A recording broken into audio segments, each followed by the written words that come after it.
Clive Tyldesley? That's me. First of all, before Correct. that's the first out of the gate. Good, First out of the gate. Yeah, have you ever thought of sort of broadcast presentation? Yeah. That's excellent. I can get a name. I can get a name right. Listen, before we inevitably talk about football and commentating and your career and everything, can I ask you about golf? Better. This place is beautiful. I mean, it is absolutely. This is without question the nicest golf course I've ever played at. So tell us about your golf. You play a lot. You like it. You're enjoying it. My late father was a golfer and always loved golf. My dad took me to the Open Championship when I was 13, 14 years of age. I actually saw my golfing hero Tony Jacklin win the Open. I was pushed to the front of the ropes to see him hold the putt at the 18th. First British winner for ages. We followed him all the way around the last 2 rounds. So, you know, that interest in golf has sustained me during the periods when I've been unable to play. And how are you playing? How are you playing?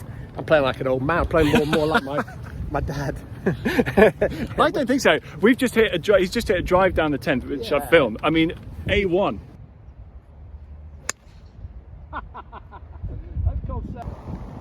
10th hole, Swarbrick.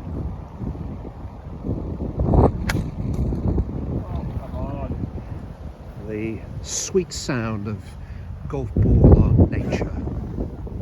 And the next sound will be a swear word, so we'll stop. So as the GOAT of football commentary, We're all a matter of opinion, by the way. no, it's a GOAT.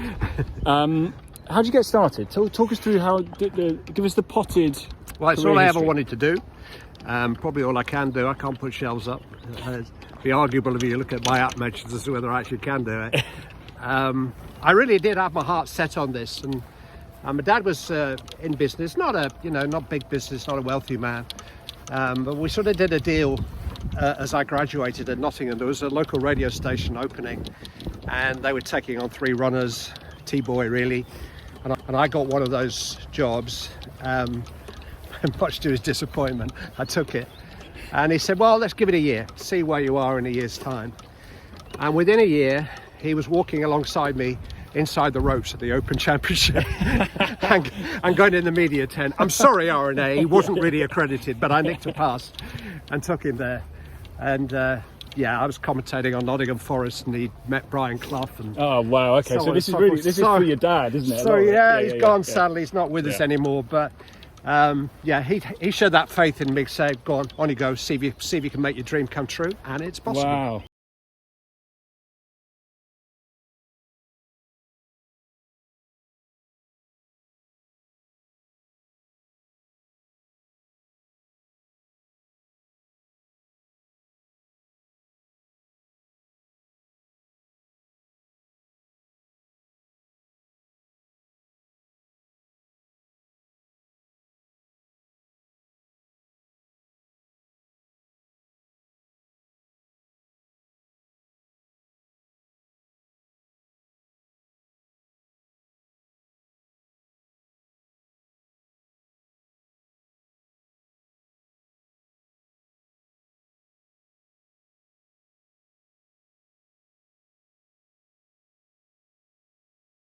Familiar with golf and the etiquette in golf, that when you're playing in a competition against a partner who hits it to within 18 inches of the hole, you listen very carefully, and sometimes you hear that's conceded, but we haven't heard that just yet.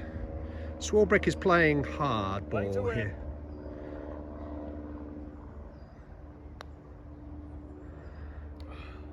Pick it up. Have it. Give. Thanks. I'm going to refer you to the symmetry of what's about to come in the next few weeks, because 1999 you took us through one of the greatest Champions League finals in history. That was my father. I'm only 27. Yeah, that's right. That's right. He was good too, to be fair. So there's Man United winning the treble in the new camp in 1999, and in a couple of weeks you're calling Man City doing the same. Well, we'll see. It's not just another match, of course it's not just another match, but it's not the gig, it's not the job, it's an important one. I've got plenty of time to prepare for it. As long as I feel prepared, I usually skip the nervous bit. I've done a million commentaries. It's an opportunity. I mean, it's an opportunity for the players, it's an opportunity for me. to be associated in a tiny way with a really, really momentous football match. I read an interview in which you said the thing that you're most proud of about the 99 Solskjaer's won it is the pause. Beckham into Sheringham, and Solskjaer has won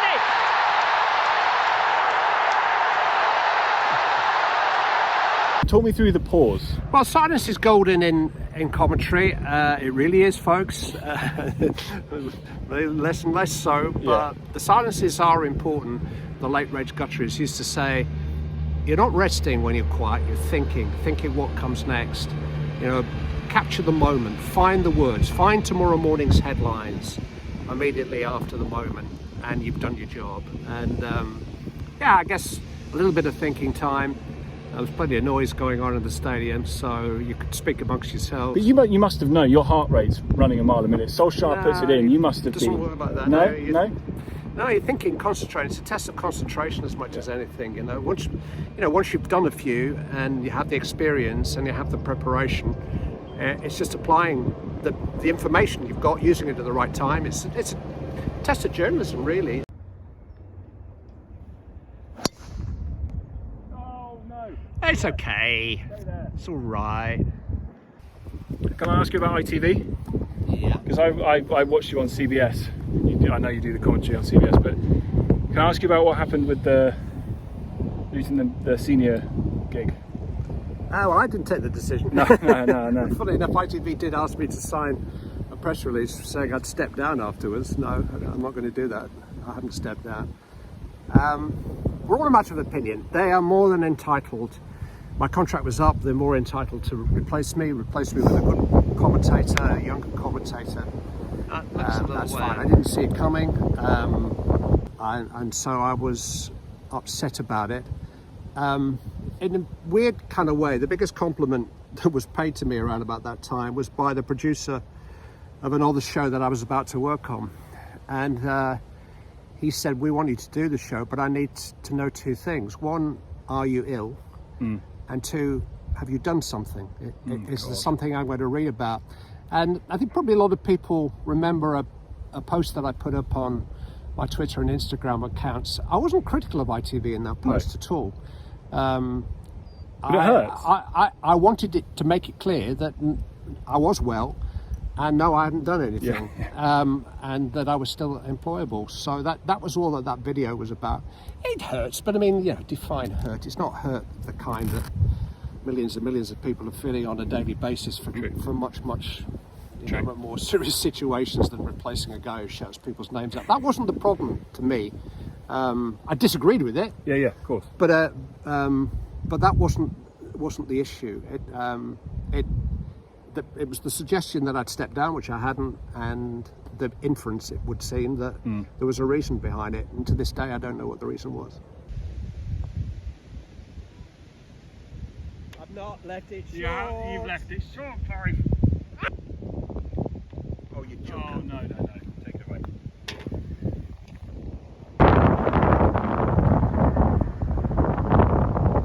No, the yellow flag. The yellow one. You and me both.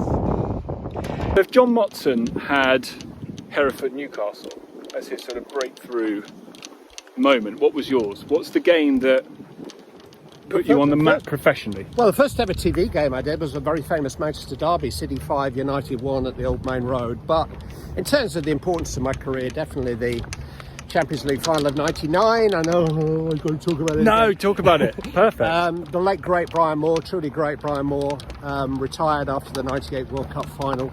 So '98-99 was my first season as ITV senior commentator, and quite frankly, if I'd fucked up at the end of that Champions League final, we wouldn't be having this conversation now.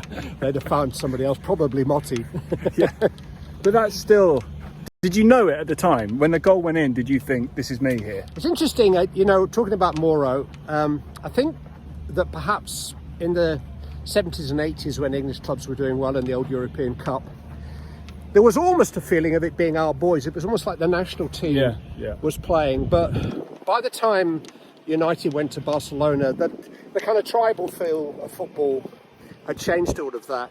And I think I was very conscious after the match as to whether I'd oversold it, as to whether every City, Liverpool, Leeds, West Ham fan had been throwing stuff at the TV set. But I think that for one night only, the way they did it, the treble, you know, the dramatic way they did it. You think about the dramatic twists and turns in Turin and in the semi-final at Villa Park.